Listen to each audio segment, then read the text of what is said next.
Kronologi Lesti Kejora melahirkan prematur, masih mengisi acara sebelum dibawa ke rumah sakit. Kabar mengejutkan datang dari pasangan Lesti Kejora dan Rizky Bilar. Lesti Kejora tiba-tiba melahirkan prematur saat usia kandungannya 8 bulan. Ia melahirkan lewat operasi sesar pada Minggu 26 Desember 2021 sore. Hingga kini pihak keluarga Lesti Kejora dan Rizky Bilar belum memberikan pernyataan apapun. Sebelumnya, Lesti Kejora mendadak dilarikan ke rumah sakit.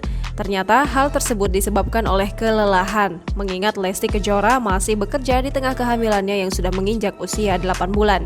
Kelelahan yang dirasakan Lesti Kejora diduga ikut berpengaruh pada janinnya. Sang suami Rizky Bilar menjelaskan, Lesti tadinya kelelahan seusai acara, kemudian merasakan perutnya sakit. Ternyata malam itu kontraksi, paginya ngeflek terus akhirnya konsultasi sama dokter. Saat konsultasi, Lesti diminta langsung datang ke rumah sakit untuk menjalani pemeriksaan. Tapi sebelum berangkat ke rumah sakit, Lesti menyempatkan diri mengisi acara dan bernyanyi di sana untuk menepati janjinya. Sayangnya, pilihan Lesti untuk bekerja membuat kondisi tubuhnya semakin memburuk. Puspa, dokter kandungan sang pedangdut pun angkat bicara. Ia menyebut Lesti sudah mengeluarkan flex semenjak terakhir kali kontrol di tanggal 23 Desember.